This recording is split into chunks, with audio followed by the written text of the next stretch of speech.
Mereka bilang Allah nyuruh bunuh diri dalam QSL 4. Ini jawaban lengkapnya. Ternyata kitab mereka lebih parah. Bismillahirrahmanirrahim. Orang Kristen sering menyerang Islam pakai ayat ini. Open quote, QSL Baqarah 54. Close quote. Hai kaumku, sesungguhnya kamu telah menzalimi dirimu sendiri dengan menjadikan anak lembu sebagai sesembahan, maka bertaubatlah kepada penciptamu dan bunuhlah dirimu, maka Allah menerima taubatmu. Sesungguhnya dia maha penerima taubat lagi maha penyayang. Close quote.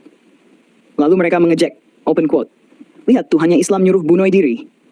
Padahal mereka tidak paham konteks sejarahnya. Penjelasan konteks Quran. Ayat ini ditujukan kepada kaum Bani Israel, bukan seluruh umat. Mereka telah menyembah anak lembu emas. Lalu Allah memerintahkan mereka membersihkan diri dari dosa besar itu dengan menegakkan hukuman atas pelaku kemusyrikan di antara mereka. Jadi bukan bunuh diri massal tanpa sebab, tapi hukuman bagi penyembah berhala yang dilakukan sebagai bentuk taubat nasional setelah mereka menyimpang dari tauhid. Dan lihat bagaimana akhirnya. Open quote, maka Allah menerima taubatmu. QS Al-Baqarah 544. Close quote. Artinya, itu perintah Allah untuk bertaubat, bukan sekadar bunuh diri. Sekarang kita balikan logikanya. Kalau mereka menuduh ayat itu Tuhan nyuruh bunuh diri, kita tanya balik. Emang kitab kalian bebas dari ayat bunuh diri? Mari kita lihat sendiri. Raja Saul, bunuh diri karena Tuhan sudah mematikannya. 1 Samuel 31:4, open quote. Lalu berkatalah Saul kepada bawa senjatanya, hunuslah pedangmu dan tikamlah aku dengan itu. Tetapi pembawa senjatanya tidak mau. Maka Saul mengambil pedangnya dan menjatuhkan dirinya ke atasnya. Dan dijelaskan di 1 Tawarik 10:11-15, open quote. Demikianlah Saul mati karena perbuatannya yang tidak setia terhadap Tuhan. Sebab itu Tuhan mematikan dia. Artinya, Saul bunuh diri, tapi teks menyebut Tuhan yang mematikan dia. Jadi Tuhan dianggap berperan langsung dalam kematian bunuh diri Saul.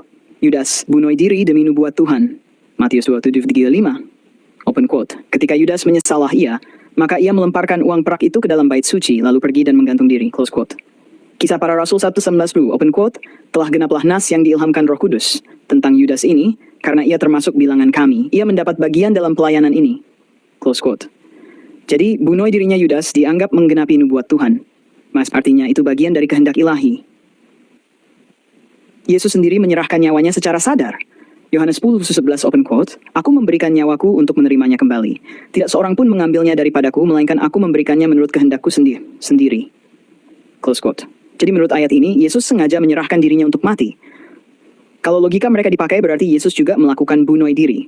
Bedanya, mereka sebut itu pengorbanan, bukan bunuh diri. Padahal sama-sama menyerahkan diri untuk mati.